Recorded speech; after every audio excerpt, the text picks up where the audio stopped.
Hey guys, this is my latest review of Batwoman, the CW show. So this is going to be episode 2, which I watched tonight on E4.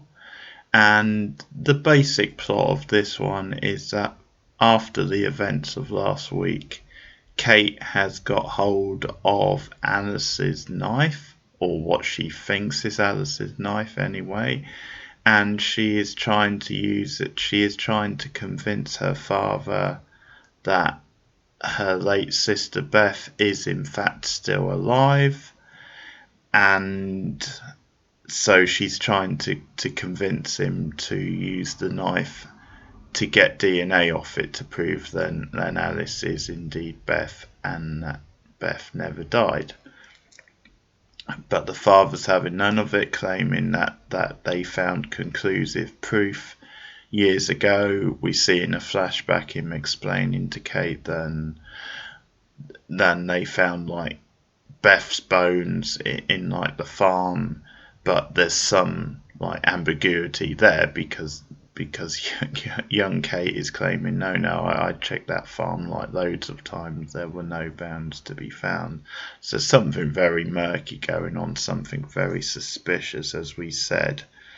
So that's kind of the setup, is that then Kate's once again going into business for herself in an attempt to find Alice, and we see Alice continuing on her little Alice in Wonderland type thing.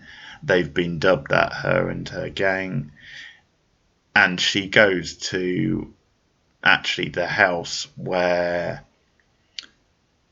Kate grew up with her sister Beth and her family, and they actually capture the family who currently live there to draw the police, to draw like the Crow organisation in, and she ends up killing them, and that's kind of seen as like a message, as like a symbol sort of thing, to try and get the attention of the authorities, of the Grace Scott character and probably of Kate.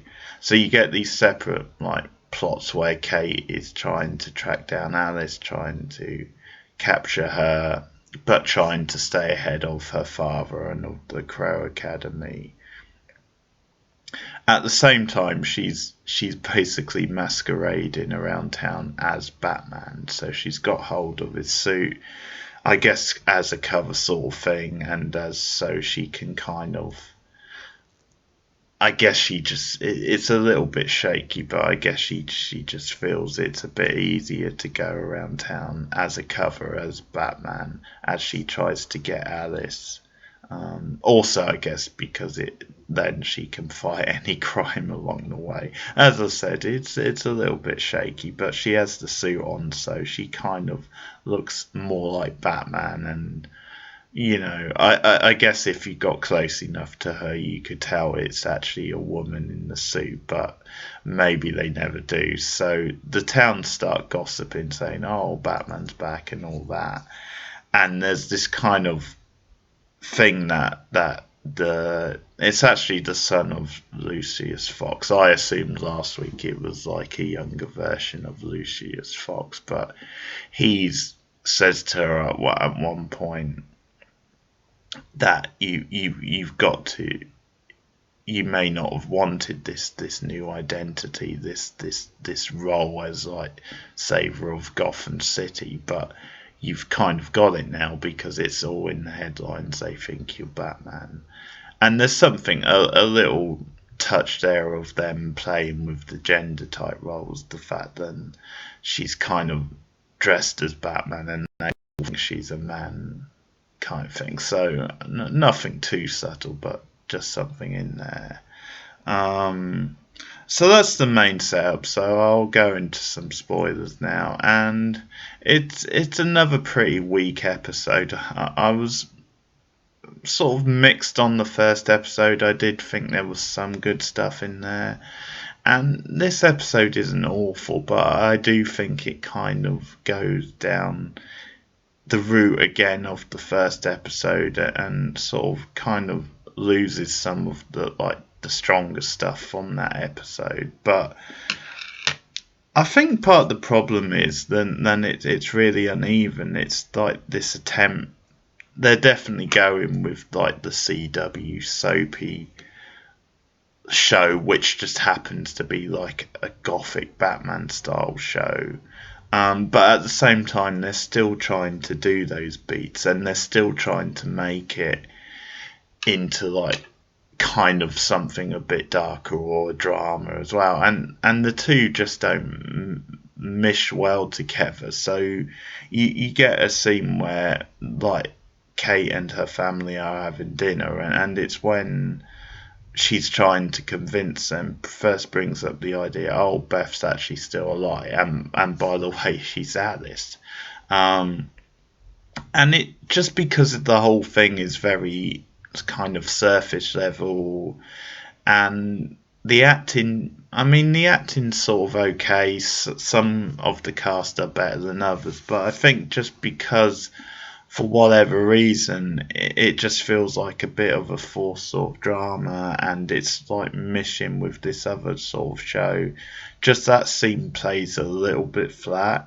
And again, Dougray Scott, who I like, but again, I think from the moment he shows up on screen, you're kind of thinking, well, there's something a bit iffy, something a bit dodgy to him. You're used to seeing him playing like murky characters.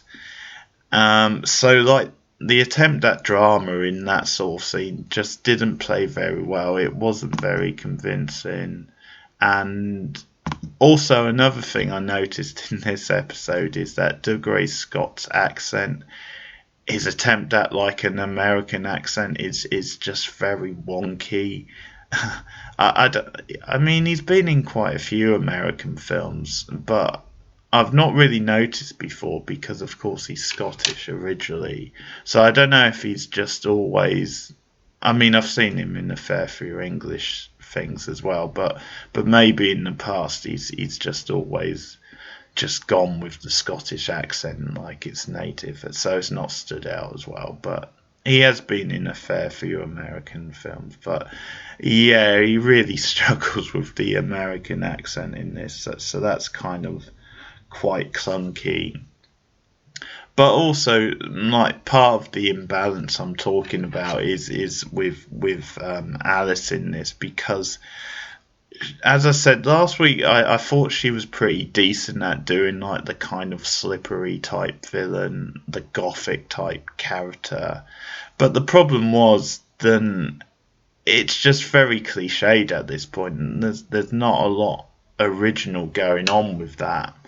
But in this episode, some of like her exchanges with Kate, it just felt like she was trying to be that sort of slippery type villain, but at the same time, there was like moments of humour that just felt forced. And there's a scene where she's like playing cat and mouse with Kate, where she's almost suggesting that she might have like set up the whole stuff with the knife and the stuff, and going to like the family home. She sort of suggests at one point then she might just be playing them, then she could have done research, so she's not really the sister.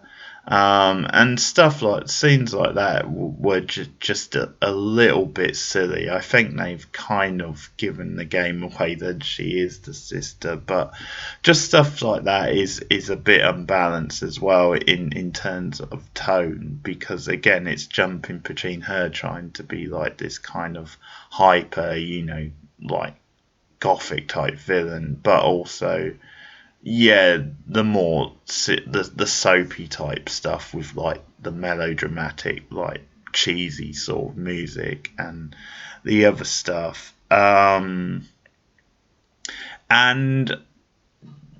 I think they're really fast forwarding a lot of the plot details. They're like really moving forward with a lot of the plot.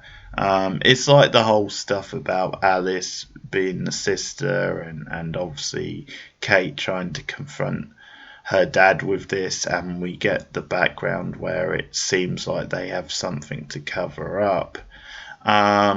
It just seems like they're moving too fast with that plot. They're just hitting you with too much plot at the same time. It's not, the pacing isn't really convincing. I think another problem is, as I said, just how much they've made it into a CW show. So some of the supporting characters just are just feeling a bit too like quirky and kind of like cartoonish and not really. So you've got the, like as I said, the young like Lucius Fox, well, his like son, and he feels very much comic relief, but again, just very like a tweeny sort of character. And you have, I think her name's Mary, Kate's friend, the one who's like running the private clinic, who I said last week just didn't really convince me. She just seemed like this very kind of like pretty kind of, again, very much comic relief, where she's there kind of wisecracking and just looking for like cheap laughs. So she never really convinced me she was like this other character. And in this, she comes into play more. And there's this really bad scene actually where Alice's like boyfriend, who's like the henchman for the gang, she goes after her. And I mean, you don't really get any more CW than this, and I think this is the problem at the is that just so many of the plots are just unconvincing, and they just don't feel like the sort of plots you expect from this sort. Because the reason she goes after Mary is because Alice seems to be jealous than Mary, who is now close to Kate, is like replacing her as like her sister or something. And that's the motivation, and it's so silly. And the scene is so ropey because somehow Mary, who, as far as we know, is just like this medical student, like this regular sort of girl, she somehow like managed to fight off this, you know, who you assume is kind of like this tough sort of goon. It's really cartoonish because she actually like gives him a bit of a walloping, and then he kind of gets the upper hand again, but eventually she's able to like trap him in a room. But it's like, how? This is a regular girl. How does she manage to hold her own in such a way? But you know, whatever. I mean, they're not putting much thought into that. And then that comes into play later because Kate, they've now got him trapped. So Kate, at the end of the episode, like starts torturing him, but it's very CW torture. You see her starting to hit him, and then it kind of cuts away, and it's meant to be one of those scenes that they're doing their best to sell Batwoman / Kate Kane as like a real threat, and because of the show it's in, I'm not sure it's very convincing, but it's one of those scenes that it's trying to sell you her as like this tough girl, this real threat. Then there is maybe more darkness to her, but I'm not sure it's quite working. But as I said, some support characters like that, and there's certain other little like dramas, like the fact that the knife turned out not to be Alice's after all, Alice / Beth, assuming we're going with that, then she is Beth. And it's revealed at the end, and the mother actually, she was responsible for planting that. So we're obviously going to get more into the drama with the family, and then they appear to have something to hide, and they're trying to cover this up from Kate. because it gets to a point where Alice is like willing to give over like her DNA, give Kate some DNA to so that she can kind of know once and for all if she is her sister.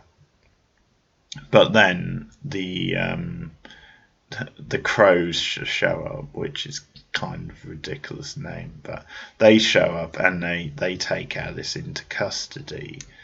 But later on, just to force this a little bit more, Kate actually saves Alice's, like she sort of like sets off like a detonator or something in the truck, because she'd been taken to Arkham Asylum basically for like for like psychiatric evaluation, because of course they have to like shoehorn like Arkham into there.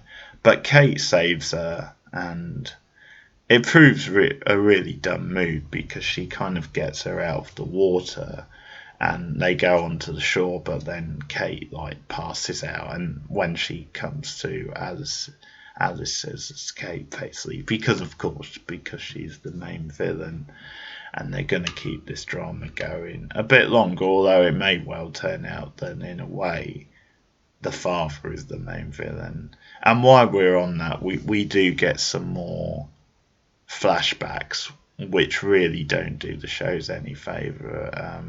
It's really kind of cheesy sort of flashback. So we get to all three of those. So again, it's all very CW, all very teeny.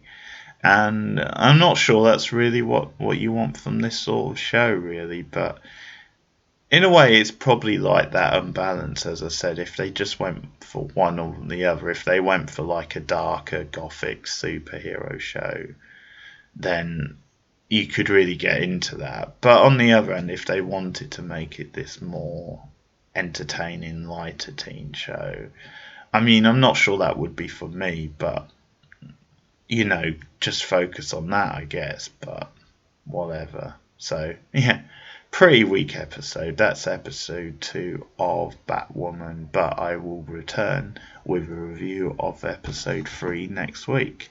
So I hope you guys are keeping safe, and I'll see you soon. Goodbye.